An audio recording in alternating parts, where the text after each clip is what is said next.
Is that?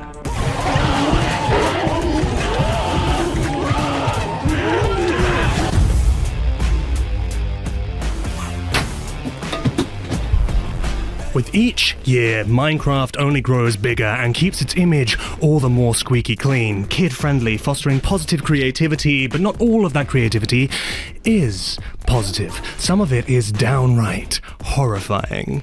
Through the years, oh so many people have taken this beloved build-your-own-adventure game and twisted it around their own narrative. The Minecraft fandom has an incredible lust for horror. And as much as giant corporate Minecraft can try to pretend, it can never escape its own shadow. But into that dark, dark shadow is exactly where we're going. In this video, we're going to be talking about these scary stories, the chilling sightings, the dread-filled mods, and the history of it all from the beginning all the way to the end, exploring the worst creepypastas you can imagine and even some of the most memorable moments of gameplay I've ever been subjected to, all to shine a light in the dark shadow the world's most beloved video game might wish it had lost. Lost. 2024 was a big year for the rediscovery of lost media. The photo of a mid-renovation furniture store that was the real-world origins of the backrooms was discovered. The true identity of a woman printed onto a roll of fabric depicting famous personalities dubbed Celebrity Number 6 was learned, and somewhere out there, a man dug through an old hard drive and found a recording of a Minecraft stream that had been elusive for 14 years. Him! He is him! This original footage, streamed on August 30th of 2010, showed the moment that marked the start of an empire. The moment that a name would forevermore be whispered in hushed circles at the edge of school playgrounds. This was the moment that made Herobrine famous. But it is not his origin. For that, we need to wind the clock back. Just a little bit. Marcus Persson sits at his desk with a feeling of anticipation fluttering through his chest. After several months of tinkering away at little browser games for his day job, he's finally accumulated enough free hours to finish a game of his own. Today is the day he finally releases the alpha build. The year is 2009. That game is Minecraft.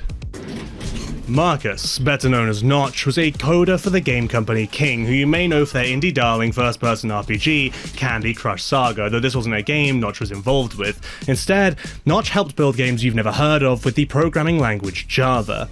With his job honing his skills, he had set about making a game of his own. His first inspiration was Dwarf Fortress, a 2D simulation game where you direct little dwarf men to build a colony, mine, and convert your free time into a lack of sleep. Notch intended to create something similar, though in isometric 3D. That was until he became acquainted with Infiniminer, a first-person procedurally generated game where the goal is to tunnel through these cubes of Earth and find valuable minerals. You don't have to squint to see the resemblance. But Notch intended to add more than just rock and minerals. His game would include an overworld with oceans, deserts, and little green men that explode on you.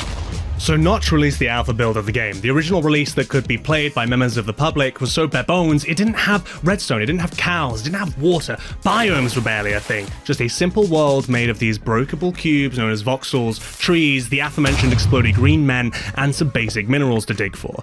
As Notch began to work on the game full time, updates came thick and fast. He formed a company to work on the game he called Mojang. Development steamed ahead and the player base boomed. Update 1.0.14, 2 music discs are added to the game.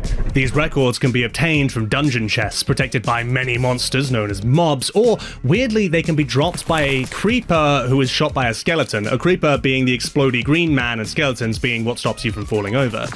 The 2 discs are called Cat and 13. Cat's not that interesting, but 13 is weird as hell. The original sprite art is nothing special, but this is what it looks like these days. When contrasted with the other discs, its cracks and decay stand out, but what stands out even more is its content, because these discs can actually be played in-game with use of a jukebox block. Chucking one of these bad boys on the old turntable will play you a little ditty, like the classic, or the iconic. And nothing gets me and the boys pumped for a night out like... That's disc 13. So what the hell was that? Well, That's kind of a long story, one you're gonna have to stick around to find out, because a sound file that cursed in a game this family-friendly generated more than a few theories and even more spooky stories. We're gonna get into some theories later, but right now, we're talking about one such story known as White Eyes. The day after Disc 13 was added, a user took to 4chan, is anyone surprised, and posted a story about their experience with a haunted mine in their world. The torches would keep disappearing, and the newly added cave ambient sounds would bug out. Perturbed, they blocked the mine with lava and obsidian, but found that the nightmare only continued. They were haunted by a pair of white eyes, constantly looking at them from the darkness, and whispers trying to pull them back to the mine they'd sealed. Eventually, they stumbled across a strange cave system leading them back into the Borrasca, where they found a chest with Disc 13 inside. They escaped, played the disc, and became haunted by the sounds of 1,000 dying miners. Similar stories began quickly popping up, aping off the supposed phenomenon of the white-eyed being staring at the player from the dark. At the time, most stories attributed the happenings to a goth dummy mummy or something. It's not particularly important because it was quickly usurped into another story. The exact dates and precise movements that led to each development are hard to nail down, especially when 4chan boards are wiped routinely and anything not saved lost. We can say that somewhere between 4chan and the Minecraft forums, the tale of White Eyes respawned as the default player skin, though still rocking those pearly whites. Where exactly the name Herobrine came from, no one knows for sure. Why exactly his backstory became what it did, few if any can say. Somewhere before August 19th, someone wrote a story, accompanied it with some screenshots, and posted it to 4chan's export. They'd spawned into a new world, chopped a couple trees, and then saw something in the distance, obscured by fog. Looking back at me was another player with the default skin, but his eyes were empty. I saw no name pop up. He didn't stay long. He looked at me and quickly ran into the fog. As I expanded the world, I saw things that seemed out of place with the random map generator to make 2x2 tunnels in the rock. Small, perfect pyramids made of sand in the ocean, groves of trees with all their leaves cut off. They took to the forums hoping to find others who had encountered the entity, but none had. If they created a post, it was deleted soon after, every time. Then it happened. They received a PM from a user containing only the one word, "stop," in all caps. That user's screen name, it was Herobrine. He received contact from another user who had seen his posts before they'd been purged. Over email, this person told him they weren't alone. Many others had been witness. A month later, the informant contacted them again, saying they'd followed the trail left by the mystery user who had been taking down posts. The name Herobrine led them to a Swedish game developer. Herobrine was Notch's brother.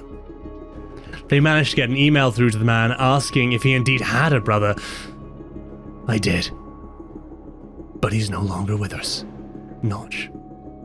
All of this alongside a screenshot the 4chan poster managed to snap in his first encounter with the being. The original story that sparked what would become one of the biggest internet urban legends ever conceived, this story is very simple. Compared to Sonic.exe or Jeff the Killer, it's almost like humblingly simple. It hasn't got any weird tangents or edgy moments to point and laugh at. By far the most notable element is that final twist, the idea that this strange ghost haunts your game and that it is no less than the developer's own flesh and blood brother is, admittedly, very funny. I find the most remarkable thing about it to be how unremarkable it is. By the end of the month, August 30th, a man opened Minecraft, started a stream, and made history. The guy was called Copeland, and at the time he was streaming under the banner of Brocraft with a few of his friends. That is such a tongue twister. Copeland had come across the story somewhere between 4chan and the Minecraft forums and formed a plan. He would prank both his friends and his entire audience. The first step was some casual setup. Copeland threw together some photoshops of his world, adding a Steve with white eyes, Steve being the canonical name for the default Minecraft character. I am Steve. Yeah, that's him.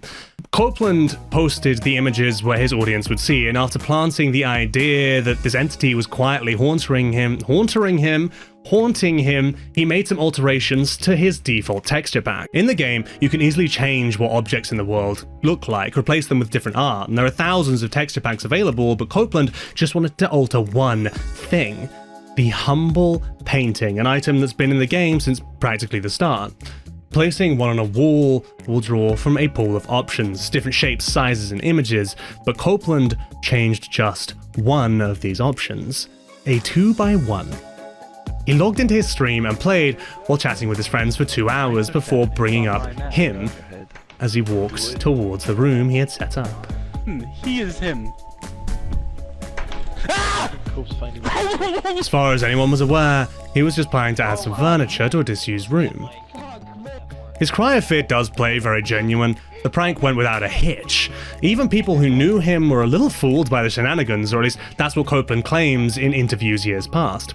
This is generally credited as the moment that blew Herobrine up, made him the talk of the schoolyard, and yes, the footage of this stream was lost for some 14 years, until someone found it on an old hard drive. Now, the question on everyone's lips was, is it true? There were slews of people asking Notch every day, but it only took one day for Notch to give an answer.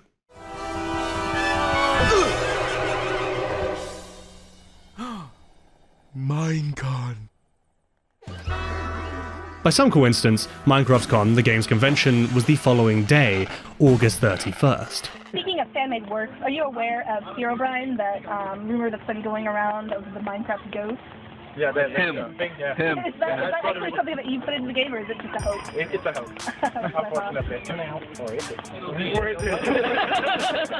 Not long after, Notch replied to a tweet declaring that Herobrine wasn't in the game, but that he might be soon. Copeland posted some links that took users to a webpage featuring this GIF. The web URL, ghostinthestream.net/HIM, is credited with creating Herobrine's simple nickname, him.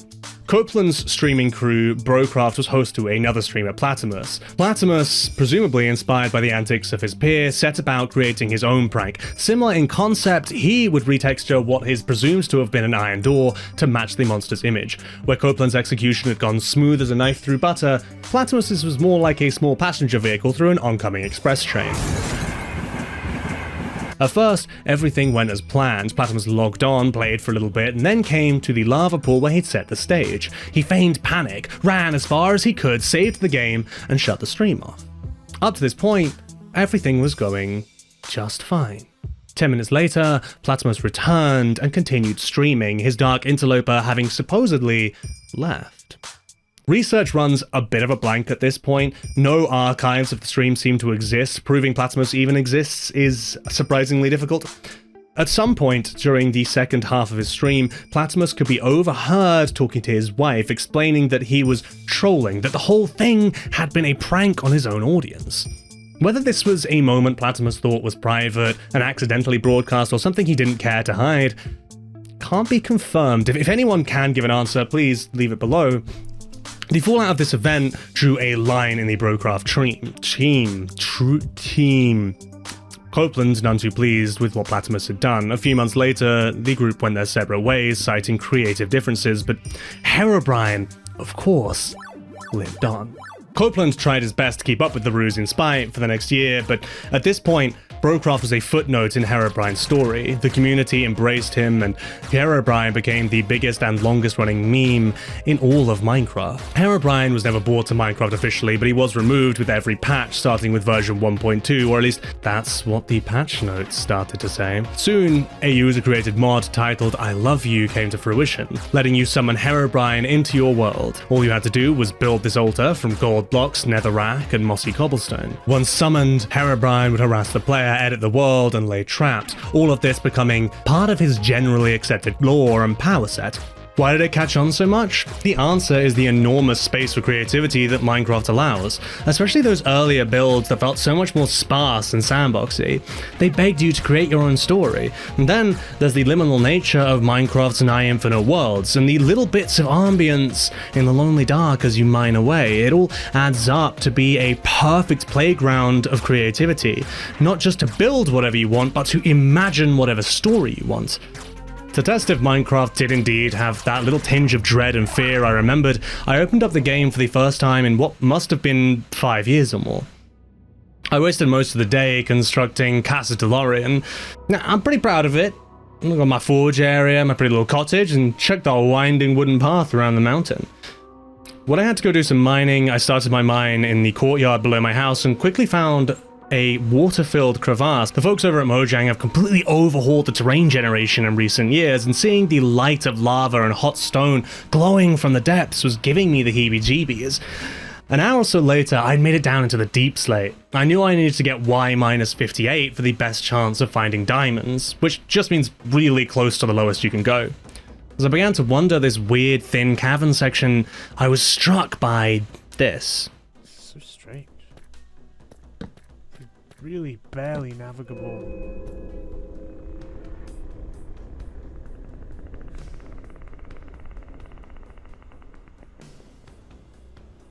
I genuinely hate that. I tried my best to find the source, but never did. Once I had diamonds, I grabbed a bucket of water and searched until I found a small pond of lava. Aha, that's what I was looking for. Dumping the water over it solidified it all into obsidian, the toughest block in the game that can only be mined with a diamond pick, which fortunately I had. As I began my work, night fell.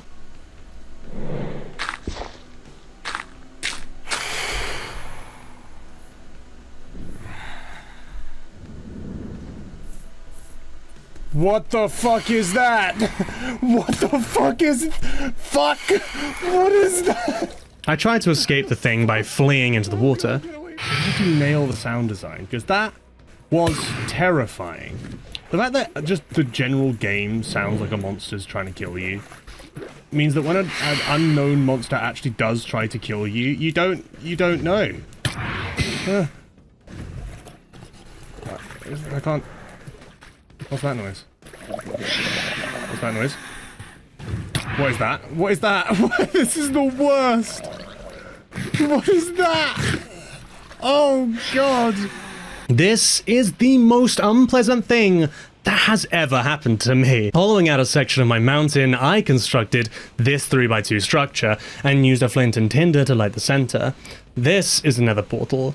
A pathway to a whole other world. It's fleshy, cavernous, and full of unexpected horrors. And by the time I made it home, I had a new collection of blocks which I used to make some ambient streetlights for my home. With the construction looking this good, there was only one thing left to do. Jumping back in, I found a nice, clear flatland where I could run free and see far. I set myself a little base camp and armed up, ready for nightfall. As the sky grew inky, work began, and I took to finding skeletons and creepers. That did not prove too difficult, but kiting the creepers into the skeleton's path of fire, that did. It quickly became clear that I'd have to be a little more strategic in my work if I was to find the object of my desire, and so I built this little corridor and set up some pitfalls. Once night fell once more, I drew a skeleton into the farther pit and some creepers into the closer one.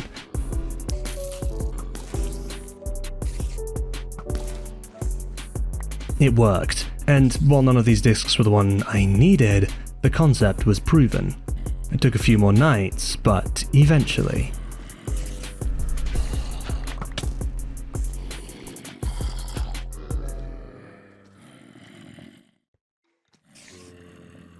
there it was, in all its decrepit glory. The Cursed Disc. Its story starts all the way back in Minecraft Alpha 1.0.14. As you will no doubt have written in your notes, there were two music discs, Cat and 13, but 13 isn't just ominous sounding, it's a puzzle piece.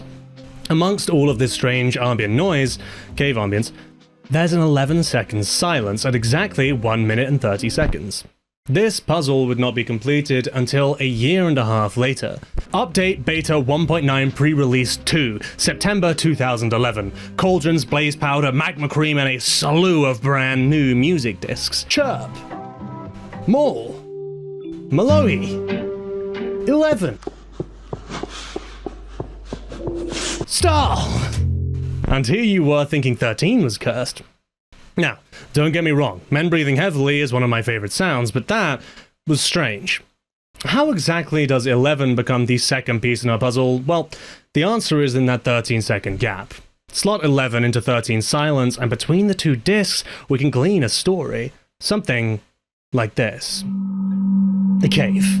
The sound of two arrows being fired. Footsteps. Fast. Running. The man behind them is out of breath. Splash. He lands in water. Once out, he begins to work with something metallic. Handcuffs? No. This is Minecraft beta. The only thing that makes sense is a compass or a flint and steel. He's making a fire, making a camp. He rustles with some pages, has a little cough, and then says the word. He rustles some more, plays with his flint and steel, and then bursts into a sprint across stone, across dirt. Cut back to 13 though, and we hear a hiss and a bang. That's one of those little green explodey boys, no doubt about it. But from the splash just a few moments later, we can think the man lived. And he staggered away, leaving only the cave ambience behind. Bugger, we did so well. I got that whole thing in one go. God. Damn. It's a secret story from the game's musician, C418. It actually goes a little deeper than just that, though. Have you ever heard of a spectrogram? A visual representation of sound. A myth started spreading that in the spectrogram for disc 11, you could see a face and the numbers 1, 2, 4, 1, 8, which is obviously ridiculous, but it doesn't change the fact that it is in fact true. You have to squint a little, but it's all there. What's with the numbers? Well, if you convert 12 into hexadecimal, it becomes a C. C418, a cheeky little signature. But there's also a deeper layer to the conspiracy of the discs. That moment, just before 11 cuts off, there's this screech. It could just be a scratch where the disc is broken, firing a weird noise, but what if it wasn't? What if it was something more? What if that cry was some charging abomination? This theory proposes that when you look at the waveform of the screech, it makes a very specific double bump shape. A shape that didn't match the cry of any mob in the game at the time, but fast forward just 1 year, and we can find a match. A screech with that same double bump shape. The Enderman.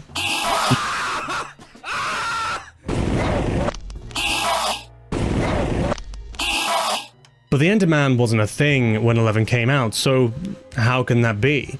Well, it just requires one to assume that C418, the game's composer, had this sound lined up way in advance. Perhaps he didn't even know what monster it would be for. And while we're mentioning the tall, slender Enderman, it would be remiss of me not to mention that indeed their name is a nod to the ever-iconic Slenderman, as confirmed by Notch in the Reddit thread when the Endermen were first unveiled. For my part, I don't think the little screechy sound on the disc is an Enderman. It seems a little stretchy, and I think it's the sound of a damaged disc coming to an end, but it's fun to speculate. And though my opinion is of course objectively correct, you are allowed to be wrong. To me, the most interesting part is simply that this exists. These sounds, these strange little ghost stories, it's real. A small piece of horror in this family-friendly game, arguably one of the only stories the game ever tells you. But let's move from one alien entity that roams the endless world to another. Herobrine was the forerunner for fan-created monsters, the first beast to arrive at the proverbial dinner table, but there were places set for many more guests, the most famous of which would be Entity 303.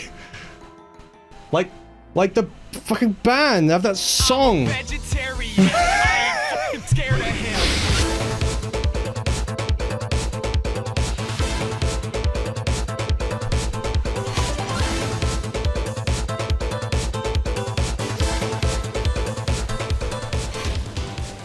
Take a look at this character.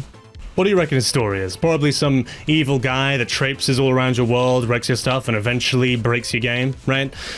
Maybe he haunts your dreams. Perhaps he pulls you into the game and makes you his slave. No. 303 is a scorned ex-Mojang employee who leads a group of elite super hackers with the goal of bringing down the company he once worked for. First reported by The Speed 179 in a 6-part YouTube documentary with over 300,000 views. Do me a favor. Imagine you're 12.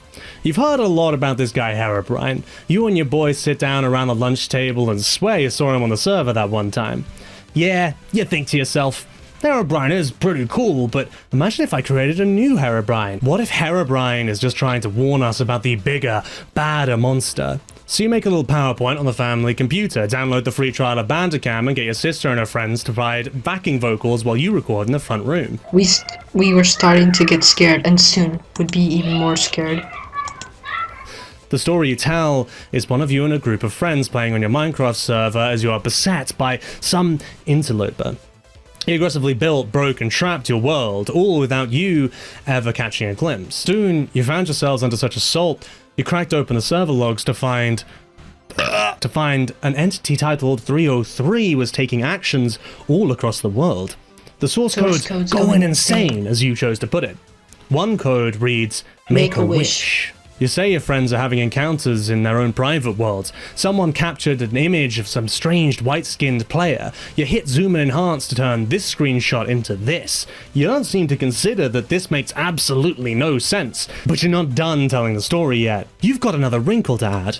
You were searching the forums for answers on Herobrine's whereabouts when someone spotted you, contacted you. An anonymous user who declared, "Nosh would really think you're crazy when he sees this." Oh no! You'd hate to ruin Notch's opinion of you.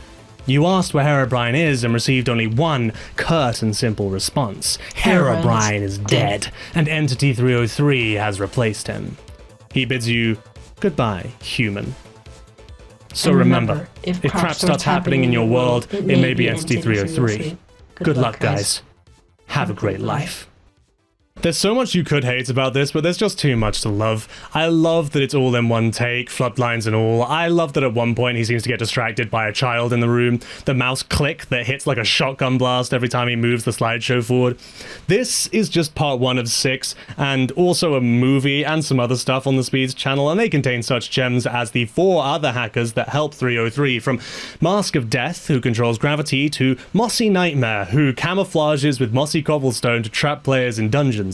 In part 4, the music keeps hard cutting to new tracks every 30 seconds, one of which is Evanescence's Wake Me Up.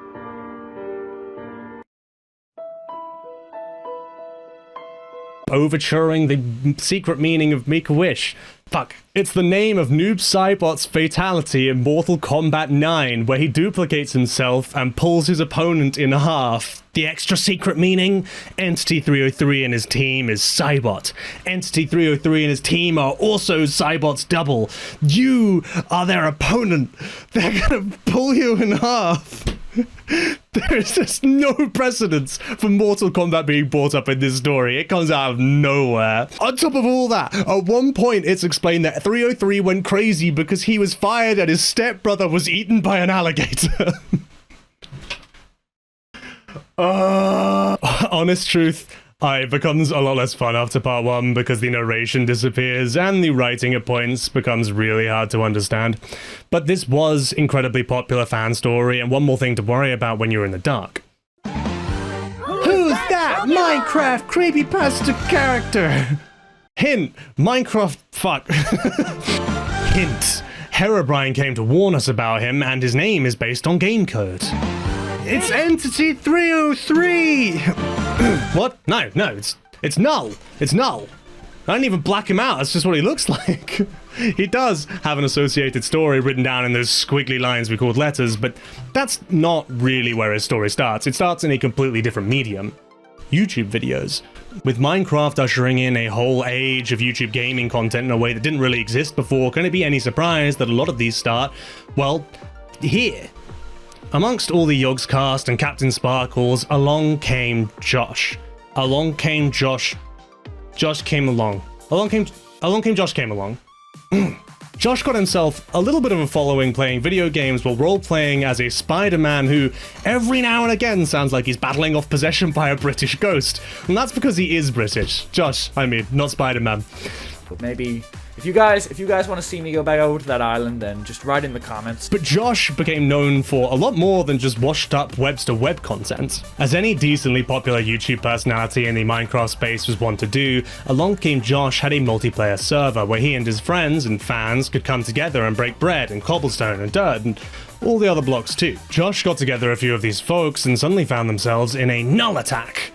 He built some little areas he and his friends could get teleported to, adorned with signs, skulls, traps. Occasionally, one of them catch a glimpse of Null, and using some decently complex code, Josh managed to get some quite interesting things to occur when needed. Teleports, explosions, replacing huge areas of terrain. And once all of this was reported, he uploaded it to YouTube with a quick introduction and some spooky music. His introductions are all very simple, played very genuine. The lack of awkward voiceover in the videos makes it much more believable. I can totally see why if you're young and you play a lot of Minecraft, this would get you. Okay, so this is a bit of a strange one. I was on Parabellum the other day, the server, and then one of the players started complaining, saying there was like an invisible person in their faction base. As an adult who knows it's not real, watching 40 minutes of uncut Minecraft footage can get a little dry. The only company you have is the music accompaniment of tension-raising violins that are consistently built to nothing, which drives me out of my fucking mind.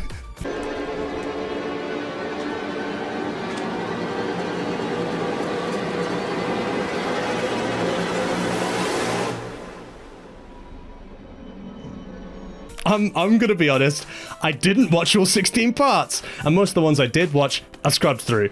I cannot recommend watching these beyond maybe the first one just to see what the deal is. While all Null really does while all Joel does in Nosh's videos is prove himself a nuisance, according to his Villains wiki entry, he's committed the crimes of stalking, serial murder, mass vandalism, fear-mongering, mass arson, animal cruelty, breaking and entering, incrimination, and defilement.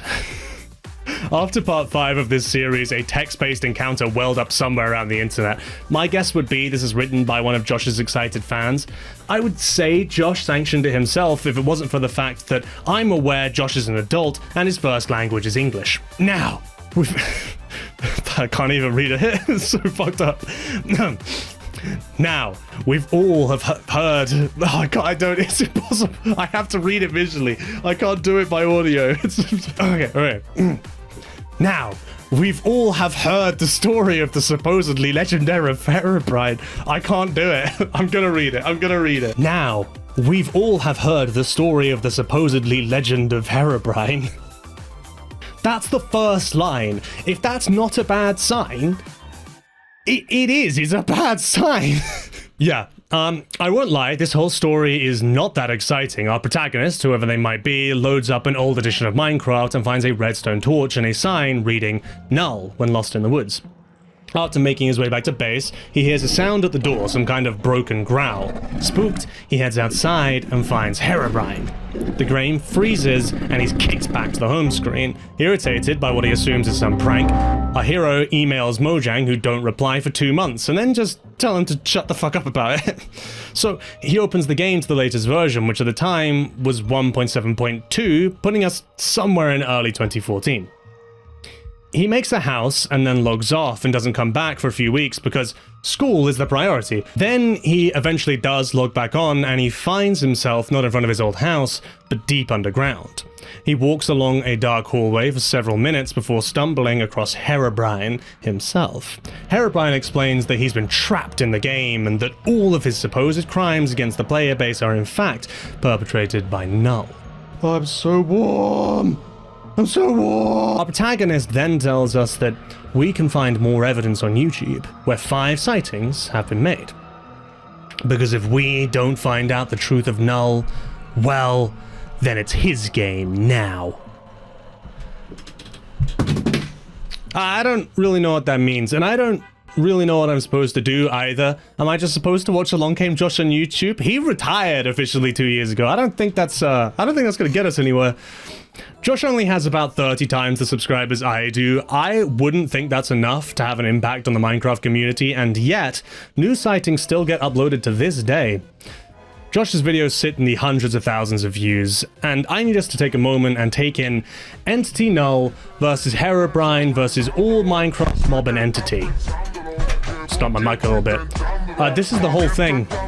190,000 views in 2 months. 1.3k likes. We need to beat that. I'm willing to, if we beat that, I'll do a video on Pokemon Creepypastas, right? We've got like Lavender Town, Hypno's Lullaby, the Friday Night Funkin' mod. Please, guys, we can't let this beat us. Come on, please. John is the ghost of a Minecraft character who was murdered on Meme Street. Before he passed, he had liked to eat a lot of pumpkin pie in the game, and so his ghost's Minecraft skin has a lot of these mouths on it, and he tells people he is hungry for flesh.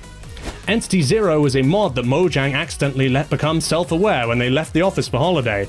When a player joins a world with the seed Zero, the entity can and will mess with the game code, making the player's game crash. Entity M458 is some kind of red-eyed demon type that will join your server, kick you all out, and build some stuff before actually finding and attempting to end your real life. Green Steve looks like a green Jack Black who, might sometimes be in the game. He will punch you and make you teleport places. He has no further backstory. Giant Alex is a giant version of the player character Alex, except she's covered in blood. Woo, spooky. She is incredibly dangerous, but apparently only 1% as dangerous as Giant Steve. Oh, I won't lie. None of these stories are good. And the reason for that is obvious. These are stories that, if not written by children, then were at least popularized by children. You're not going to find layered themes and complex commentaries on the human condition. It's just like, Giant Steve, dude! Look at that bitch, it's huge! It is kind of interesting that so many are based around a singular malicious entity like Null or Entity 303, and I think that is because of Herobrine. It might sound stupid, but he is kind of an inspiration. Almost every Minecraft creepypasta pays service to him somewhere in the text. You might not be surprised that this extends equally to the mods.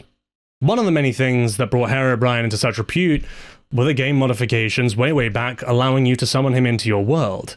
In the years since, Minecraft has only expanded and the mods have followed suit. These days, we've got complex mod packs that overhaul the game to become an almost entirely different experience. You can overhaul the graphics into something beautiful, complex, and unnecessarily realistic. Overhaul the bows and arrows to become a BC-10 side-charging AR-10 with Strike Industries link grip and a Trichcon RCR reflex sight. Overhaul the farming and cooking to include bong pipes and blunts to huff your own recreational kush. Overhaul the dark and unknown into something truly nightmarish. Well, so we hope. But there's only one way to find out, isn't there? In May of 2023, a mod was released onto CurseForge. It was titled From the Fog. Lunar Eclipse Studios, the mod's creators, touted it as a Minecraft mod that brings the legendary Herobrine to life in a spooky and immersive way true to the legend. It has since racked up 11 million downloads. I can't find out much about Lunar Eclipse Studios, but whoever they are the creators of what is widely considered the Herobrine mod. However, the mod, while unnerving, has very little mechanical effect on gameplay. You will simply see the big HB hovering in the distance, generating pieces of terrain and just trying his best to creep you out. For this reason, we're not just going to be playing this mod, because in November of 2023, a user named ShadowMechOfficial compiled not just one modification, but near enough 60 in a mod pack, meaning Herobrine isn't coming alone. So welcome to The Fog. No, let's go. Let's do this thing. It would be silly. Who would I be if I was to turn around and, oh shit, I've knocked the kettle over. Who would I be to say no? There's no water in it. Bollocks. I really wanted a tea. Okay, it's fine. It's fine. Don't need more caffeine. I'll just have a spoonful of coffee grounds. There's a lot of peanut butter on the spoon. I might not use that one. Oh, I'm chaotic today.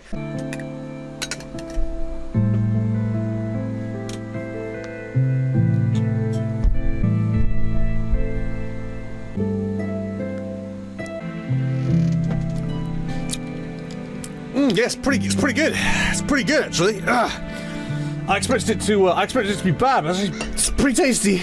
We've got a big fly, so that's interesting. There's not normally flies, to my understanding. Okay. We've got a book. Animal Dictionary. Numerous strange creatures inhabit the overworld, nether, and end. This text is intended as a guide to help identify and chronicle these different species of animal. Cave centipede. That has to be the worst, doesn't it? Oh, there's more. Oh, there's a lot more. I have noticed an immediate complication. I'll give you a couple of seconds to try and figure it out. 3, 2, 1. Okay, there's no trees. There's no trees, guys. So I guess I'm just gonna start digging. Yeah, I'm not really sure what, I might start another world, with trees. Well, this is very different.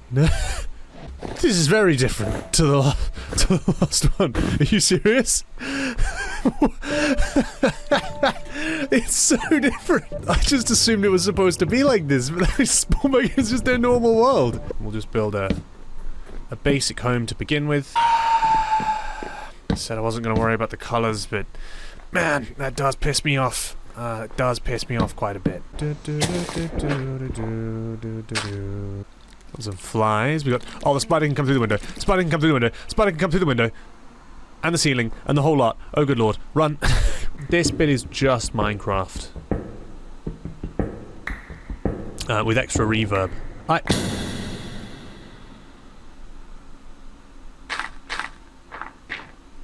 Okay, we found a cave. And that reverb really does add a lot. What the hell is that?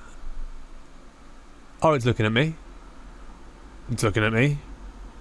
I think now he's... It looks like a silverfish, but I don't know if it is.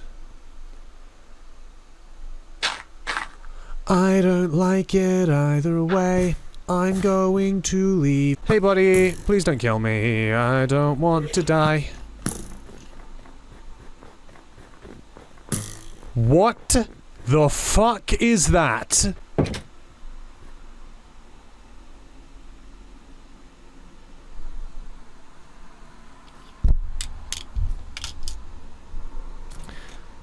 Well, hi there, chap. How's it go? Fuck.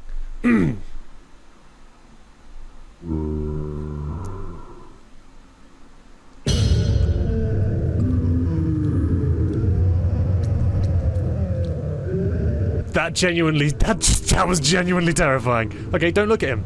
Don't look at him. Shouldn't have looked at him. Okay, he's settled down.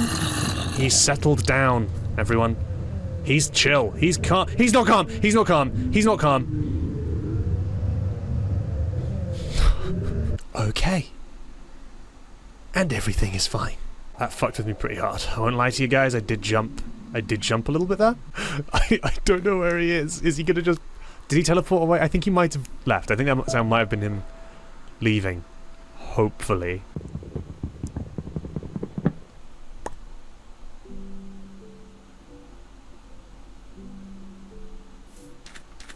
Yo, quick question. Was that just me? Look! Look at what he made! Look at what Herobrine hath made for us! Come on, nerd. Do it. Do it. And what? And what? Come on. Oh god, oh my god, no! Oh no! No! No! No! Where is he? Where is he? Where is he? Oh, he's behind me. What you up to, huh? Huh? As long as we go straight, he can't get me. I'm too fast. I'm too fast. Did I outrun him? I outran him. But you know, you sort of have to just... No. No, no, no, no. No. No, no, no. No. No. Nope. Oh, hey buddy. What's up, baddie? Well, also... Something bad is down here. I just want that to be clear to everyone. But that is also why I'm going to walk straight into it. Because that makes... FUCK!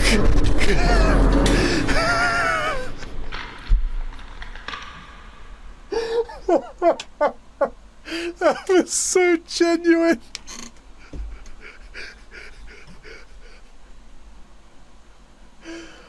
Oh, fuck! Scared the shit out of me! I was expecting to turn a corner and have like a second to see what was about to happen to me. I did not. You know what though? literally what I was saying 2 seconds ago. They kind of nailed what I was talking about when I said, you need to be able to know it's coming and be able to avoid it. I knew from the sound that that was there. I knew that I was going towards danger. I did it because I knew it would be funny. And it was like, it was a culmination, the jump scare that came from the dread that I knew it was down there and I knew it was coming. I knew that any second something was going to, but I just didn't expect it to drop on me so suddenly. The question we now have to ask is it still down there? Yeah. Fucking forgot my phone's in my lap. God damn it, man. Actually, it's the middle of the day. Why am I so anxious? This is so silly.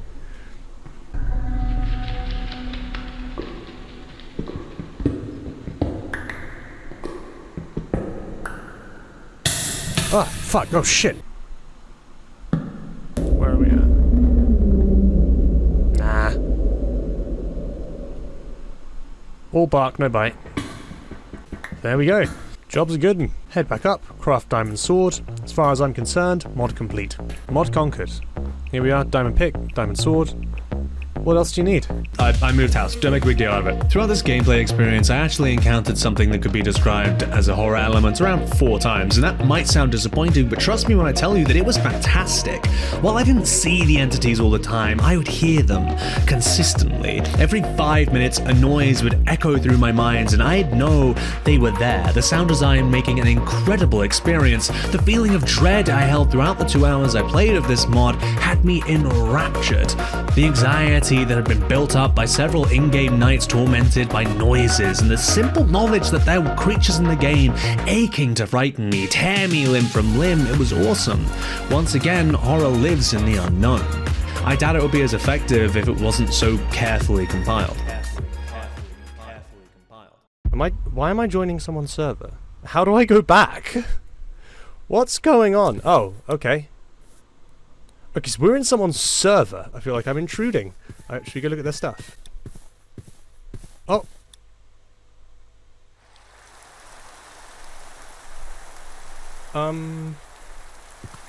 What?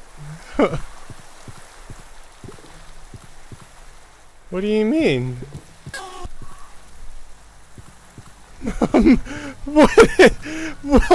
What is happening? This is chaos.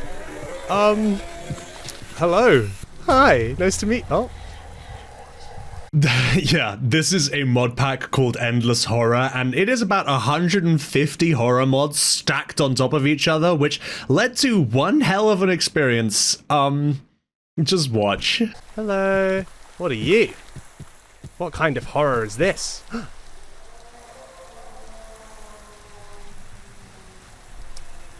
Don't know. I'm sure it's fine. Oh, look. There's a guy.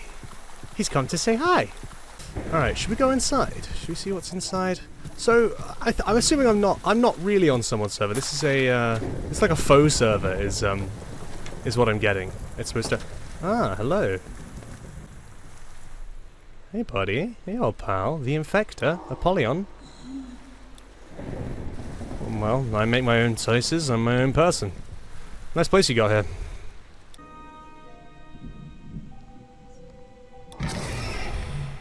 Oh. Like you had full control over... This pain is unbearable. Your best get... It's time. It's fucking time. Johns! Oh, fuck.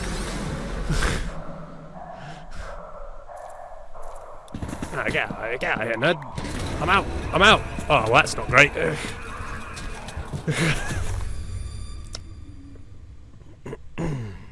So, the thing is, right, the problem is, here's why the other one kind of worked better, and I'm not taking... Oh, someone's watching me. Oh, hey, buddy. What's going on over there, chap?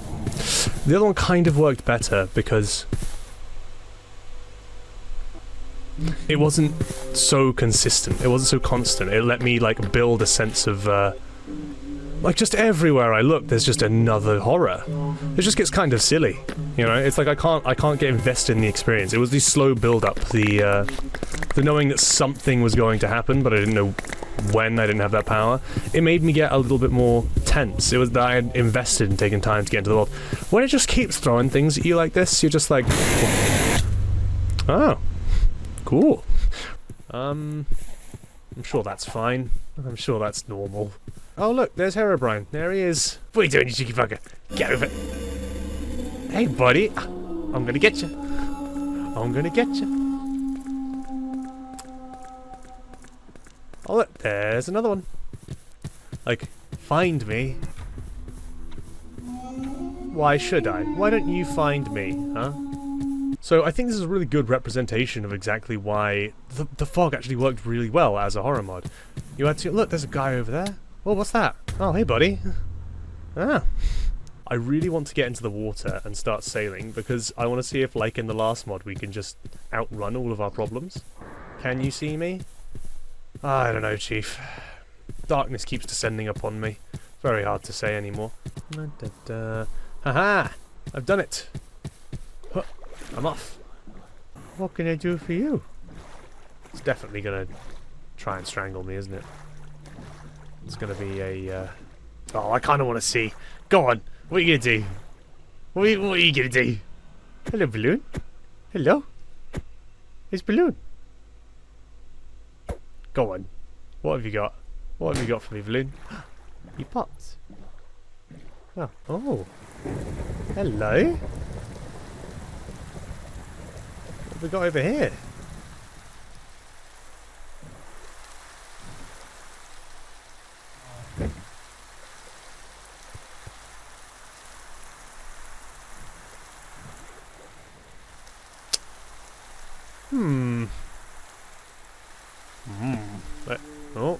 Oh, he's coming at me. I'm getting out of here. I'm getting out of here. Dude, staying on the water is like a cheat code, man. My sanity is getting real low. Don't know what to do about that. Diamonds. Ah, oh, sweet. Let's go. Oh, ooh.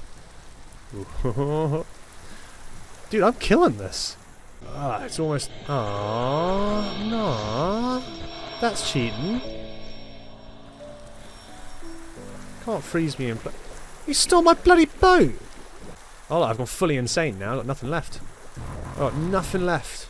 The thing is, I know I should go back onto land just for one last little hurrah, right? If we jump off here, but you know I'll be dead in seconds, you know? I will have seconds to live. Alright, fine.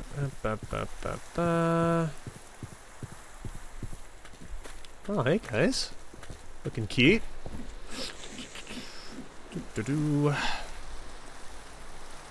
Honestly, I feel like nothing to worry about. Life's pretty good. Just up here, eating my cookies.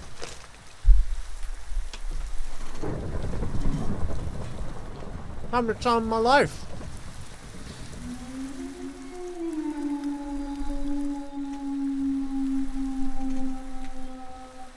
Don't worry about that.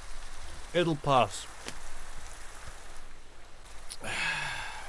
Guess I'll go downstairs. See what all the fuss is about.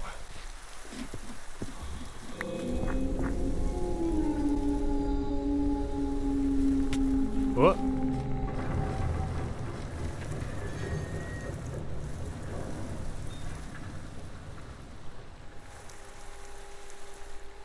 What? What do you want? You can't get me, I'm on my ladder. You can't get me, I'm on my ladder. No. I'm on my ladder. Look. Can't get me. Can't get me, I'm on my ladder.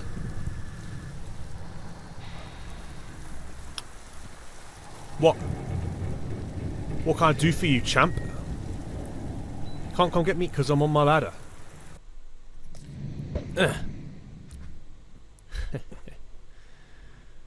Yeah. Yeah, I'm killing it. Then I played the Dread mod, which was, I mean, basically the same stack of mods on top of each other again. But I'm still going to show you some highlights. Enjoy. Do not play this mod if you have issues with flashing lights and or images. So whatever mod it was we did last time, it's back. But this time I don't have to deal with it. We've got the same sanity mod. Slime. That's awesome though. credit where credit's due.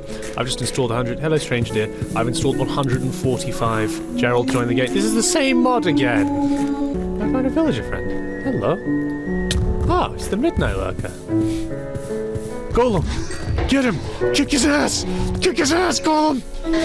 Yeah, Golem! Nowhere is safe. Not anymore. Whatever that thing is, it's speaking to me. I heard it. Oh fuck, dear. Oh dear, oh dear. I see there's all of the same mods in this one. The Sanity and the Strange Deer and Gerald, whoever Gerald is. Was that real or I actually don't know. I just assumed it was one. Albert the Manly? Get him, Golem! Kick his ass! Kick his ass, Golem! Hang on, maybe I can... If I can get the... Oh. They'll never catch me now! I'm too fast! Oh. Oh, little crawly guys. They're kicking the shit out of me. I know I'm not alone. Jesus Christ, I did not for a second think I was alone. If there was one way I could describe myself, alone would be near the bottom of the list. Everything that makes Minecraft's base game kind of scary in its way is kind of lost when you have this many mods piled on top of each other, and I do really feel like In the Fog kind of nailed that one. It's almost a shame I played it first. I wish I'd kind of played some of these and then gotten around to that one, because that really did kind of nail that slow build-up of anxiety and just feeling something. I felt I'm literally dead when things are coming this consistently. The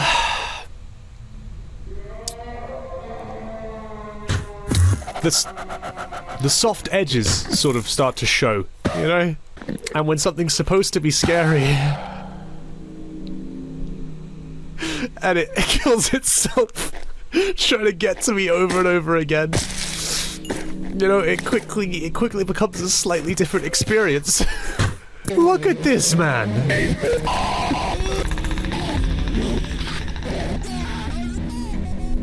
Rosemary girl, you've got to get it together. You're better than this. You're better than this, girl. So if I was to say anything that I appreciate about these mods, it's how much they show off how actually creepy and sometimes dreadful basic Minecraft can truly be. And In the Fog does a great job of adding on to that experience. And these mods individually probably do as well. But when there's 134 of them stacked on top of each other... Well, Rosemary, why don't you tell me how scary this really is? I've been having a lot of fun with these mods. I'm never going to complain about having an excuse to play Minecraft. It's a good game, but that's all it is. A game. A lot of files and game code that, when executed, let you play. I can close it, I can open it again, all of it contained in this little file. But what if we played a different kind of game? One that couldn't be housed inside a computer file? What about a game that uses a whole alternate reality?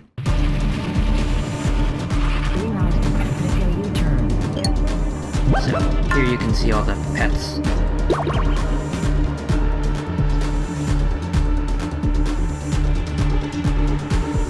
An alternate reality game is a complex scavenger hunt carried out across, well, reality. It's called transmedia, which doesn't mean ContraPoints videos, it means media that spans multiple forms. You'll understand when we dig into one. As a genre, they're very popular. Minecraft has far more than its fair share. Why are there so many?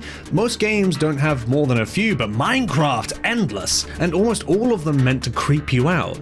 So, in no short order, here are my top 5 Minecraft ARGs.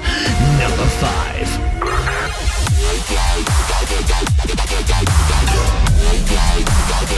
Simon 12.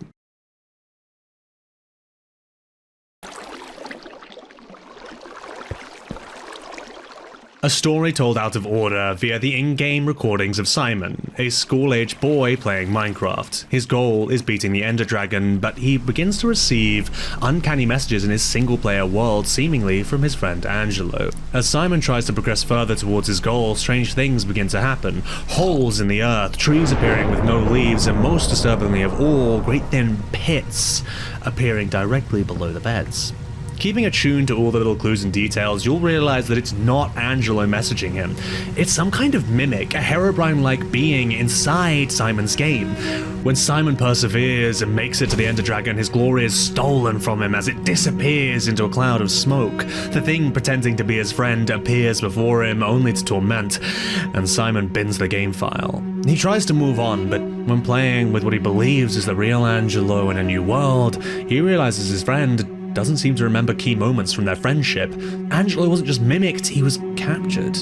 Simon ends the first series by recovering his old game file and preparing to enter once more to save his friend. The gripes I do have with Simon 12 is how little actual game there is to it. The transmedia aspect is very light. In the world of Alice Sharma, it's a great story no matter how you tell it, but the only active puzzle is in the third entry, where by watching the closed captions, you can find the code to a larger playlist with Simon videos.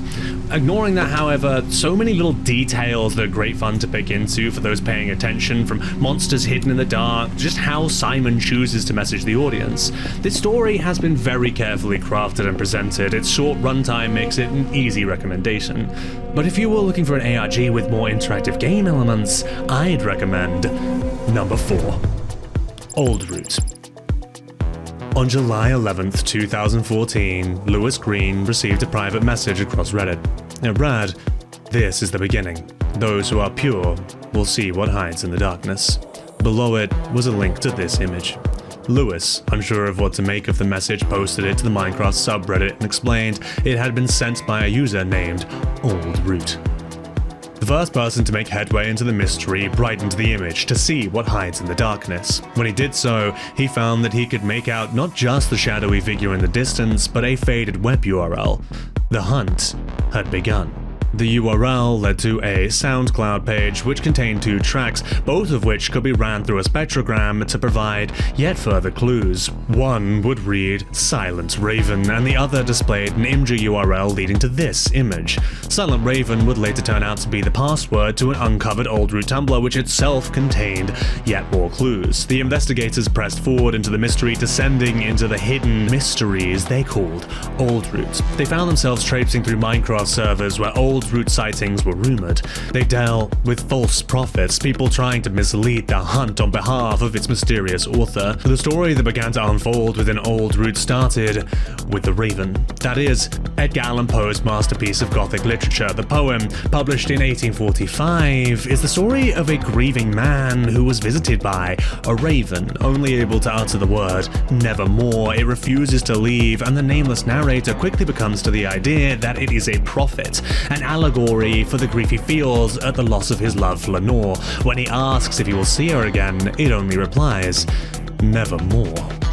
But this is only part of the puzzle, as we learn about a man named Wester Allen whose death certificate says he died of paralysis agitans, Parkinson's disease, but it's falsified. In another piece, we get the phrase, he will be unable to see, hear, or communicate. He will be practically brain dead, and in yet another spot, there's a mention of an entity stealing skin. Layers and layers of mystery unfolded, riddles hidden within Caesar ciphers, in Visionaire ciphers, in Pigpen ciphers, in Morse codes and barely visible blurs, cryptic clues which only led to cryptic answers. The clues themselves were challenging, at some points in fact too challenging, and multiple times those investigating found themselves at a loss. At these points, the mastermind behind the Oldroot account would relent and provide the next puzzle piece himself. After all, who makes a puzzle without wanting to see it solved? This, however, proved to be Oldroot's downfall. Perhaps the most interesting part of the Oldroot ARG is its conclusion, or its lack thereof. 2 years after the hunt began, Oldroot's Reddit account posted to his subreddit explaining that he would no longer be continuing the ARG, because it was finished. We just hadn't finished it, and to this day, 8 years later, no one has. This is the last image that was uncovered.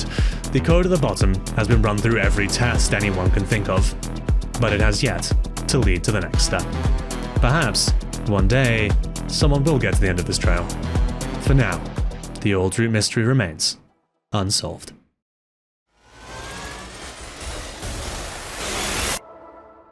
Number 3. The World That Can Hear You, Spectr. I jumped onto YouTube to do some research, looking for Minecraft ARGs to talk about, and I clicked on the first one that came up. It was a video by Zachobuiilds called Solving the Minecraft ARG That Hears You Speak. I mean, creating a world that illegally accesses your microphone and then uses AI to adapt your voice and speech patterns? He explained that he'd found a video of someone whose Minecraft world could do just that, and that he was here to confirm or debunk it. Is this video fake and the Minecraft world a fraud? And what happens when I download the world myself to take a look at it? Immediately, he starts listing inconsistencies with the original video, which appeared to be a ghastly green-tinted world of craggy bedrock.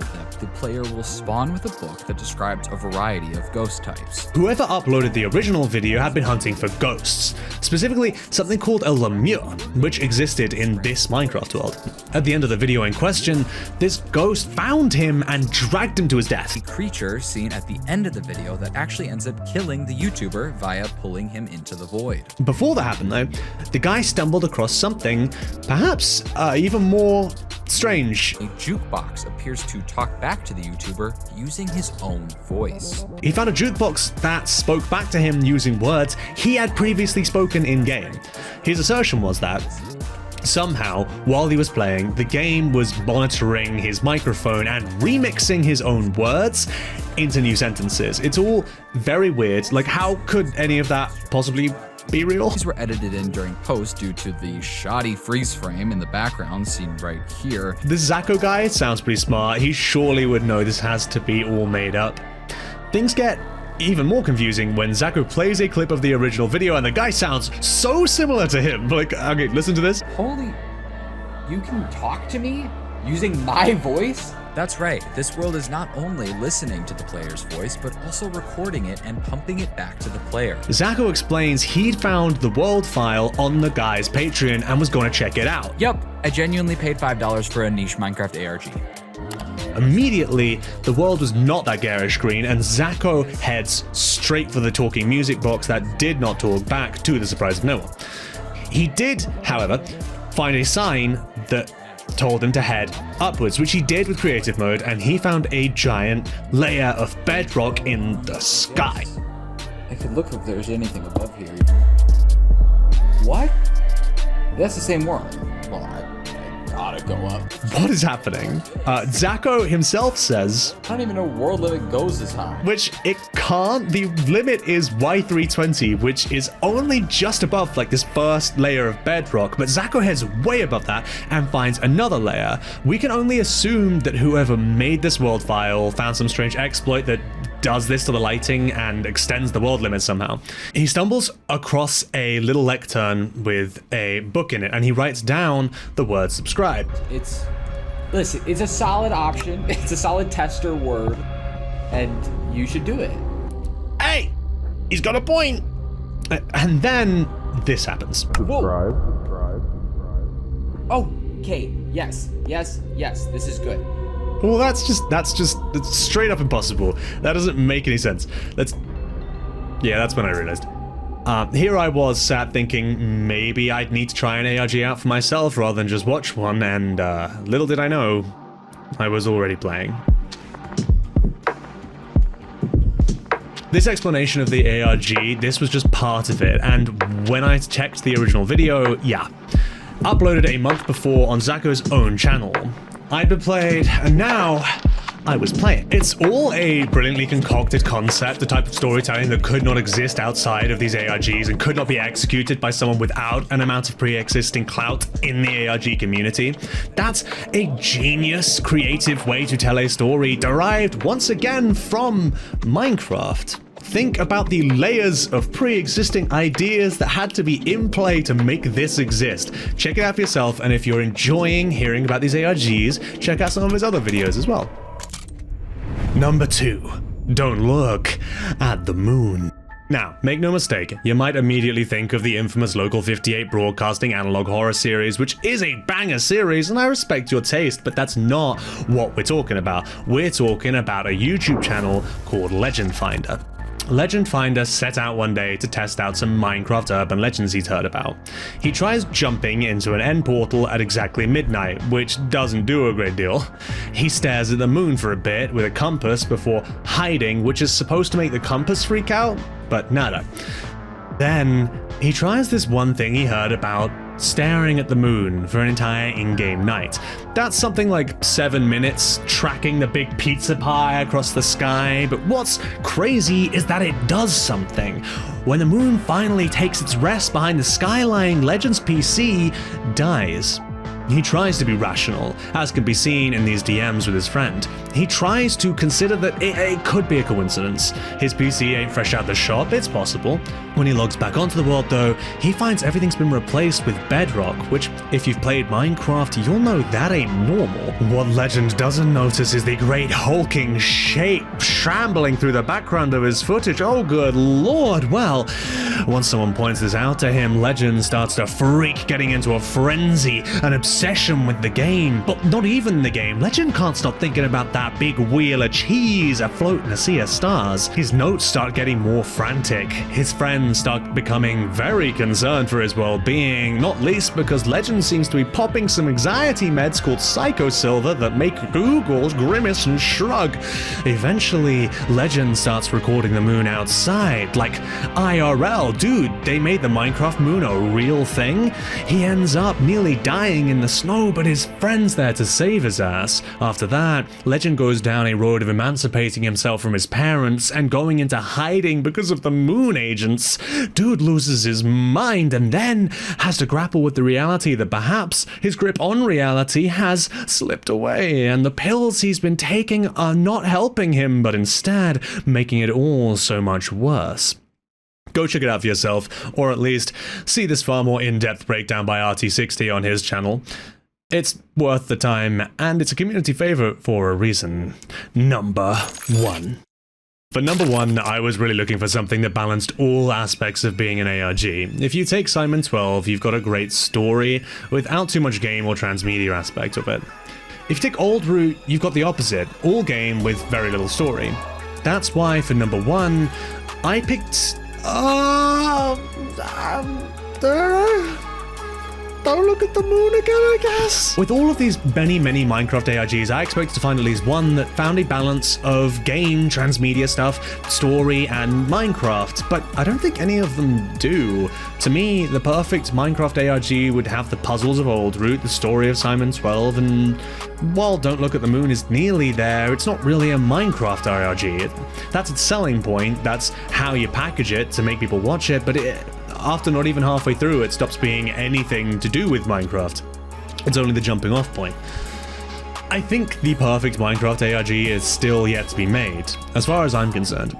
And the market is still wide open for someone to make it. Oldroot researched some 6 years after it finished just because the mystery was so intriguing. People are engaged by good puzzles even when there's not a super engaging story hiding behind them. Perhaps one of us watching this right now will be the one to go out and make it, and I would love to see it when you do. Just make sure to credit me, huh? As someone who's never really gotten into ARGs, I do have a newfound respect. If you guys would be interested in seeing more in-depth videos on some of them, perhaps let me know down below which ones are really worth covering. Or you'd like to see someone actually explore, much like how in 1541 Francisco de Orellana became the first European to explore a particular South American jungle he then dubbed the Amazon. Some 4.5 centuries later, Jeff Bezos founded a website meant as an online bookstore and copied Francisco's homework. 31 years later on, and a maelstrom of workers' rights infringements later, that company sells a lot more than just books, but they are still on there, and some of them are about Herobrine. Learn the truth about Herobrine's origins from his own diary. Several people tried to prevent the publication of this extraordinary document, but I, Dr. Block, made sure it would see the light of day. The truth must be known. This amazing diary was recently discovered by a wandering zombie in a cave deep within the valley of the overworld. Now, you can learn how Herobrine came to be, and, more importantly, why he came to be. Warning. This diary is not for the faint of heart. Do not read this book late at night. All illustrations in the diary, except those in the introductions, were drawn by Herobrine himself. This book is not official Minecraft product, not approved by or associated with Mojang. Ah, what a funny idea. I can't believe one person did that. The Minecraft universe is being destroyed. Herobrine is getting closer to achieving his aim. Total chaos around the overworld and beyond. Meanwhile, there are rumors about a terrifying dragon, capable of destroying the digital world and perhaps even the real world too. Okay, sorry. 2 people made Herobrine book. Small world.